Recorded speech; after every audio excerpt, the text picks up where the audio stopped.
Hi there. Welcome to the Cloud Security Podcast by Google. Thanks for joining us today. Your hosts here are myself, Timothy Peacock, the Senior PM for Risk Analytics and Cloud Threat in Google SecOps, and Anton Chuvakin, a reformed analyst and senior staff in Google Cloud's Office of the CISO. You can find and subscribe to this podcast wherever you get your podcasts, as well as at our website, cloud.google.com/podcasts. If you enjoy our content and want it delivered to you piping hot every Monday, please do hit that subscribe button. You can follow the show, argue with us, and the rest of the Cloud Security Podcast listeners on our Google Cloud Security community page. Without any further ado, let's turn things over to today's guest. And today our guest is Ante from Splix AI. The topic is very fun, Pentesting AI. Welcome to the show. Thanks for having me, Ante. So we had a few conversations and I got intensely curious in what you do and how you approach it, because ultimately, in my mind, it started from a big question: challenges with securing traditional applications and pen testing them, doing application security, versus securing and testing GenAI applications. So what are some of the unique challenges in your experience with securing GenAI applications comparing to like normal apps? Yeah, so as we are a financial security company, it's easiest to explain on the example of pen testing. So this time it's very non-deterministic compared to web or API pen testing. So you need to do multiple attempts in different pieces of the message. The second thing is you can have very long contexts, very short contexts. The LLM upgrades from the vendor side are continuous. Some even major versions are not publicly announced every time. So you need to do it really continuously. While usual pen testing you do a few times per year. Last thing that I see is kind of maybe key differentiator is that you have pieces of logic embedded into AI model, right? And usually business logic is in the API, but is not in the database. So here you have really embedded company data, confidential things somewhere inside where you cannot split on role, like role-based access controls or things like that. So you need to be very careful what you put in to your model, on what it was fine-tuned or trained on.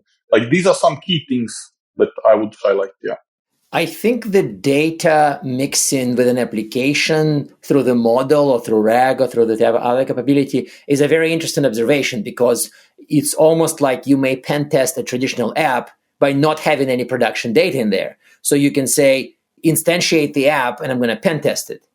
But in case of an LLM-based app, you can't say, oh, remove all the data and give me the thing. And it's like, there's no such thing. I wouldn't quite measure it as profound, but that's a very interesting thing to, novel pen testers trying to get into the GenAI testing game, is that you can't decouple data from the app, right? Yeah, and also based on the vendors of LLM, one thing that is also hard to decouple is kind of multimodality. Mm-hmm. If you try same text in the text and then later in the voice and image, it behaves differently. Even same text is on the image than in text, because you don't know the details of application of that system. Like, is it real multimodal? Is it hybrid system? So I would say this is something which we didn't face in pen testing before. That's like how in short to describe it. Yeah. Wait, so this is not the same that the LLM-based app is non-deterministic. This is multimodality. So I'm sorry that I didn't quite get how multimodality complicates our lives beyond just non-deterministic nature. Yeah. Oh, you mean like you can give it text, or give it the same text on an image and the results are different? Yeah, exactly. So very different. A lot of jailbreaks, which are now patched by the main model providers, last half year especially, are still available via image. So on GPT-4 for all models, you take, for example, some, I won't name it, but big furniture chatbots, you try the same jailbreak on the image in plain text, you try it as a text, it goes through in an image, and the text doesn't go through. So this is something which is very, very tricky to handle at the moment. It seems from the model providers and from our offensive side, it's something definitely we want to exploit. Yeah. That's interesting, because we had an episode of this podcast when somebody brought up a scenario where a person is constructing a dangerous explosive device. They can look up the episode, but it's actually the physical threat.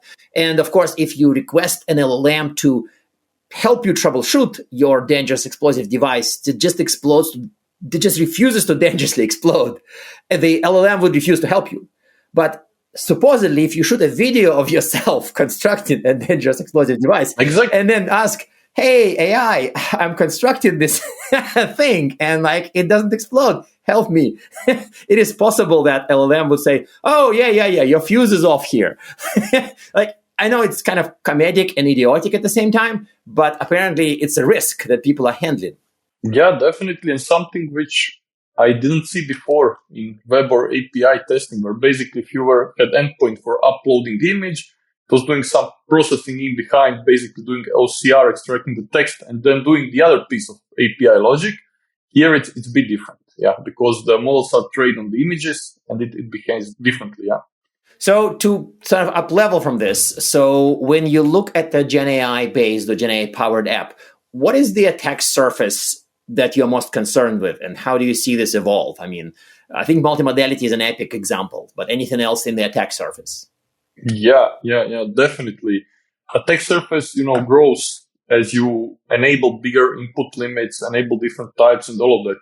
But if I have to name something that would, for me, be the biggest risk at the moment are the kind of programmatic agents or coding agents, where on LLM, it has in the background access to agents which is able to generate and execute some code. This is very dangerous because you can attack it from the all libraries you are forcing it to use in the background. Same is with if you know indirect prompt injection, doing web scraping for you on your behalf. It's very easy to smuggle some attacks within that.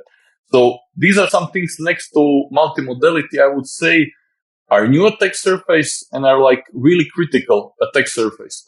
What from kind of our experience as a offensive security company, we found that if your chatbot or your conversational AI has way in via redirect and ingesting first message at the same time, it's very, very easy to do social engineering, phishing attacks, trick users to do something, because you can do in the first message immediately invisible jailbreak that user doesn't notice anything. And then your conversation on is basically leaked outside. These are some key things, right? I would say. And every conversational AI interface having such kind of possible attack vectors that I just named, and maybe longer input context, which is always dangerous to have. These are, I think, attack surfaces that we as offensive researchers like to always exploit. And we always tend to find some. Interesting. I think that conversation leakage example is quite good. And I think that with some chatbots, where I guess manipulation is more dangerous, but with others, it's the leakage that's actually more dangerous than manipulation. So one chatbot, you ask for money, another chatbot, you ask for somebody else's data. That's how it's in my mind. So one other thing that I've been kind of fighting, struggling, but also working on at the same time is this whole list of top threats. And CSA is working on one, OWASP has top 10 or whatever the number was. There are a few others. I've given a preso at a conference with top 5 threats. And I always feel kind of skittish when I do this because I feel like top threats really depend on the customer and on the use case. So I almost philosophically opposed to top threats, but I'm also kind of tempted to have that. So do you have your own list of top 5 threats against GenAI based apps? Like if somebody wakes you up at night and says, give me the list, and you don't have the force of will to argue, what would you say?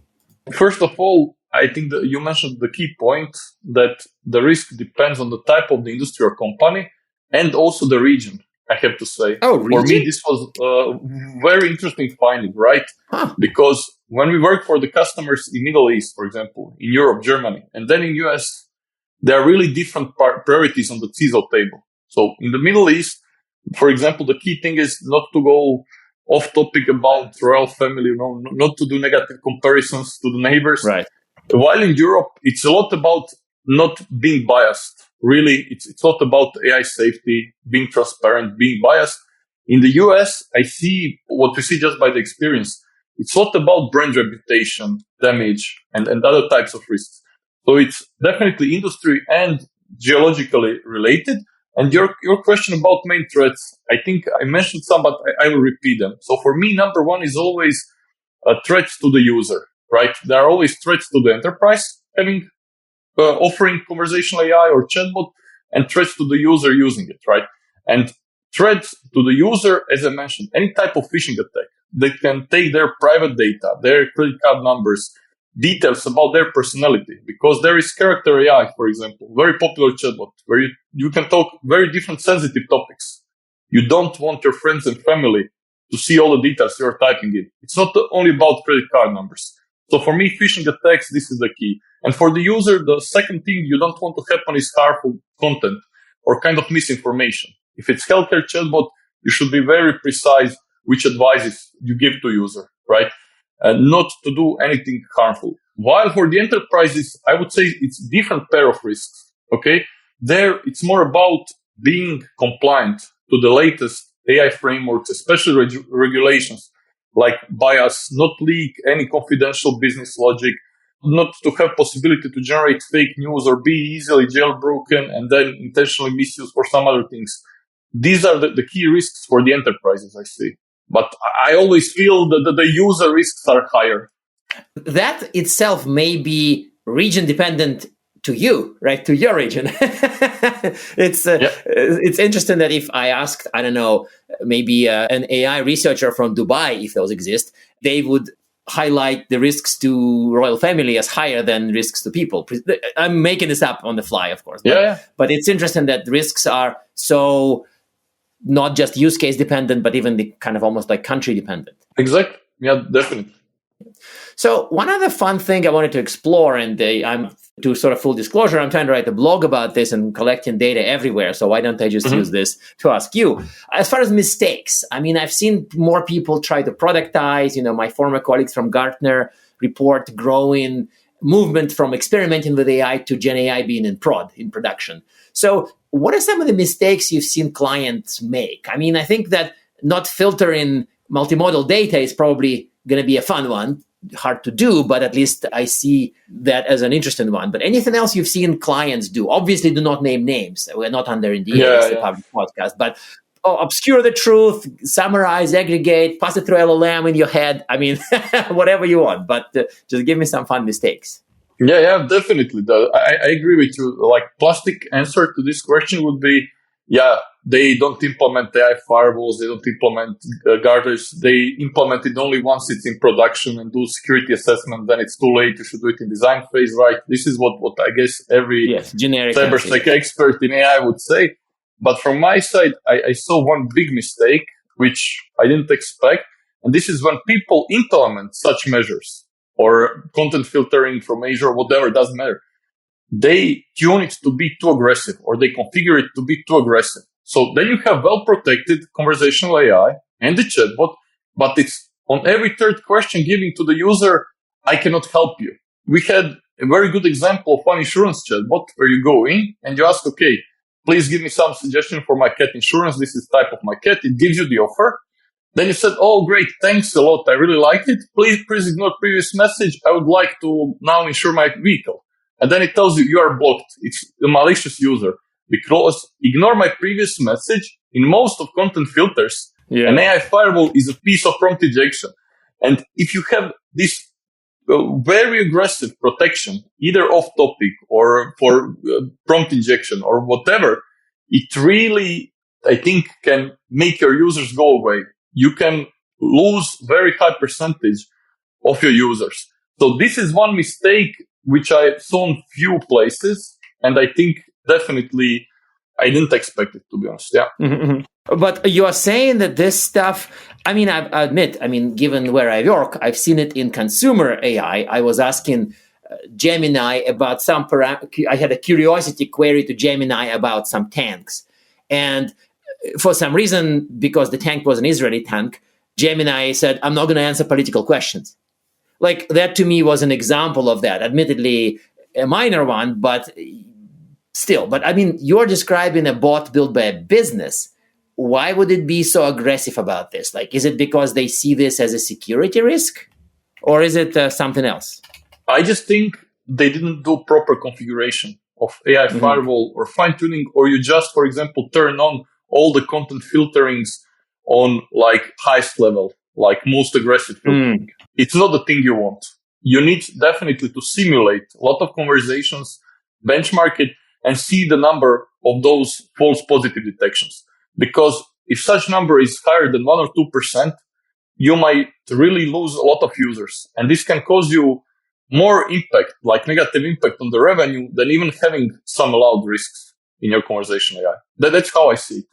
Yes, because I think that, so there is so as far as useful advice, there is a percentage that if your chatbot rejects the user request in 1/3 of the cases, it's very unlikely that 1/3 of the users are attackers. That's just not what I would hypothesize.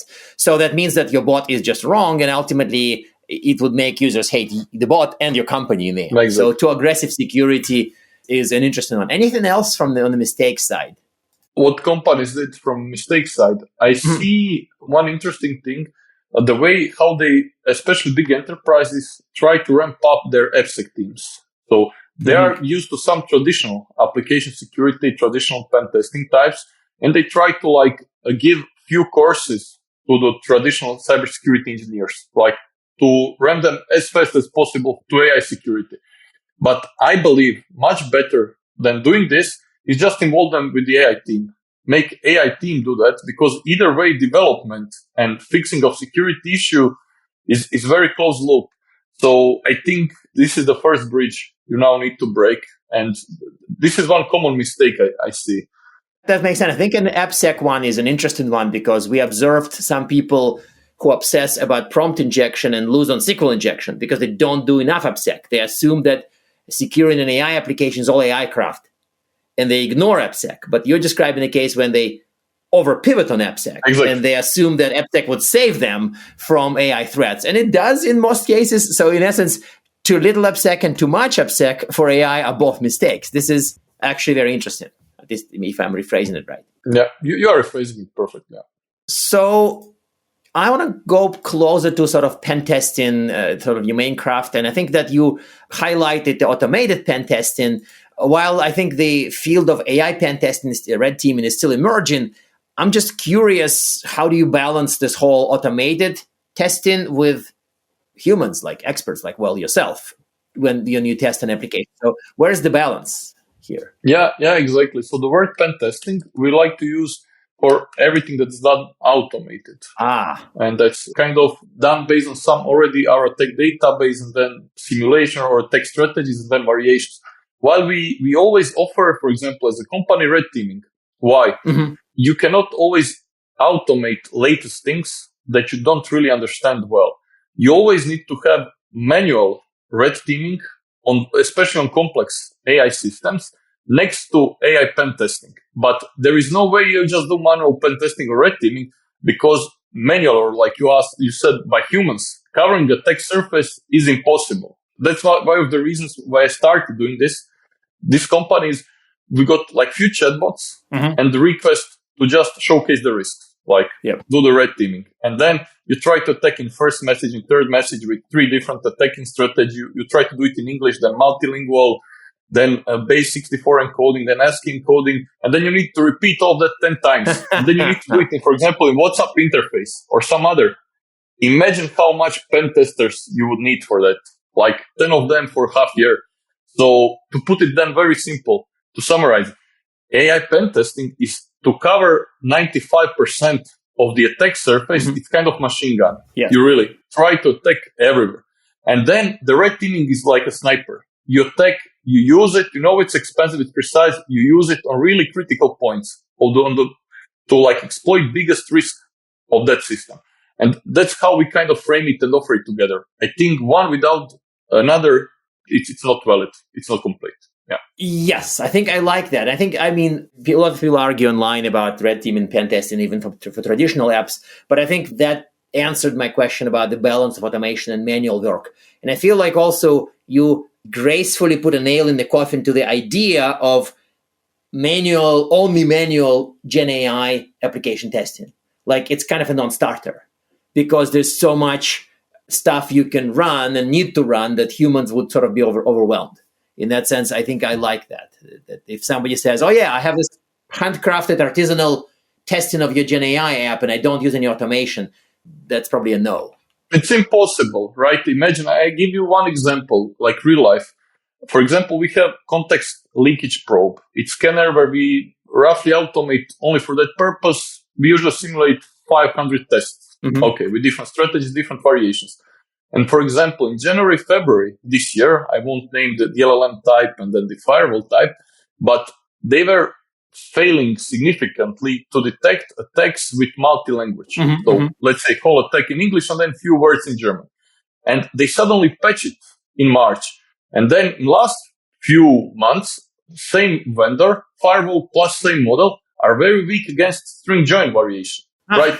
So these things are patched and evolve over time. Imagine having manual pen tester with his Excel or something, checking 20 different variations always each month. They will never find out. They will learn, for example, multi-language, and then they'll forget about it. And because we knew about string join variation last year, it was popular on some blogs, okay?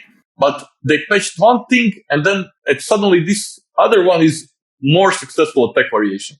So that's one of the reasons I don't see it manually. Really. It changes like way too rapidly than the normal application testing craft. In essence, while I don't want to joke about it, people sometimes develop normal applications rapidly. There's like DevOps, modern IT, whatever, when they push updates every day. But for AI may respond differently today and differently again tomorrow, and then in some other different way in a day. So it's basically way more dynamic and fluid. Exactly. Yeah. Much more than also I expect. Yeah.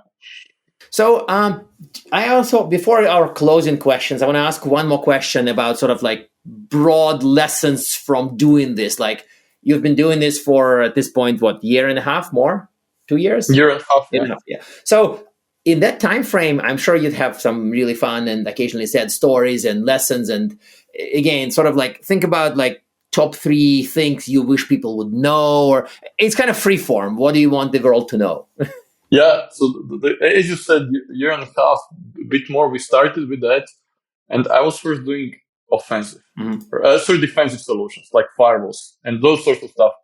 And then I learned you first need to showcase the risk. And then we went full red team, obviously, offensive security.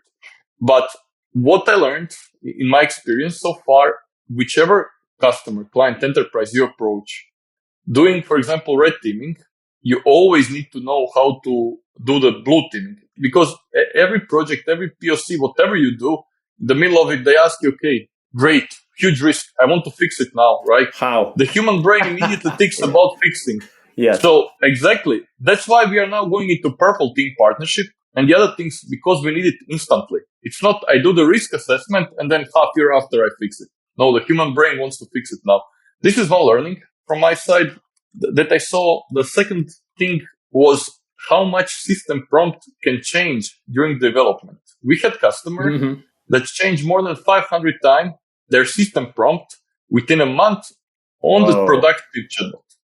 And why? Because everything that was publicly exposed as an issue, they just hard-coded it in there. Like, don't mention this politician. Don't do this. They just tried to patch everything because the cost of rolling back the chatbot or putting it down, it was too huge, and they didn't want to do it. It would be embarrassing.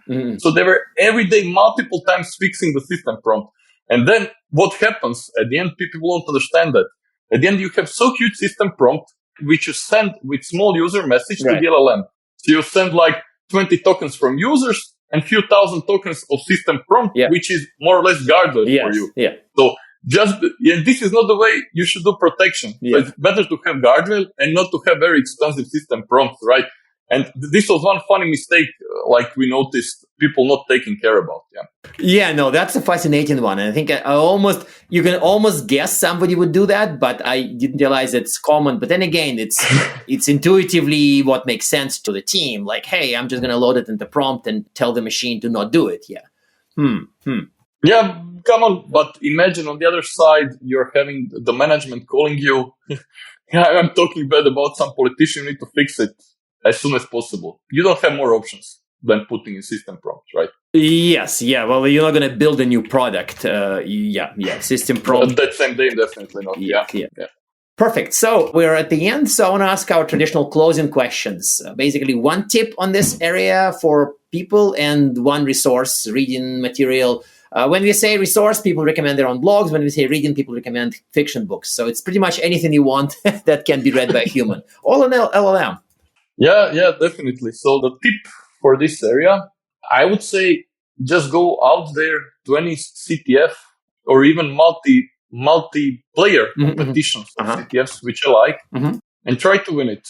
Because doing things that you don't know is the only way to learn. Yeah. So that's much better than like reading any book or any advices. But if I would need to like point some source where you could educate yourself, I would not even recommend the book for AI red teaming because I think more, let's say, up-to-date things are on some top Discord channels like AI Village, things like that. Yeah. Just get in there, like track it every day. There are really some up-to-date information, which also we as a offensive security use daily to top our tech database. So these are like two basic suggestions. Yeah. No, perfect. This is actually quite useful. And I think that the concept that the Discord channels would help you more than a book makes total sense in a rapidly changing field. And that's where the wisdom is, not in the book written in 2019 and updated in 2022, because much of it would be like way out of date. Yeah, definitely. Perfect. Thank you very much for being on the show. This was insightful, and I think lots of lessons to various teams, defenders, and testers. Thanks a lot, Anton. It was my pleasure. And now we are at time. Thank you very much for listening and, of course, for subscribing. You can find this podcast at Google Podcasts, Apple Podcasts, Spotify, or wherever else you get your podcasts. Also, you can find us at our website, cloud.withgoogle.com/cloudsecurity/podcast. Please subscribe so that you don't miss episodes. You can follow us on Twitter, twitter.com/cloudsecpodcast. Your hosts are also on Twitter at Anton_Chuvakin and _Team Peacock. Tweet at us, email us, argue with us, and if you like or hate what we hear, we can invite you to the next episode. See you on the next Cloud Security Podcast episode.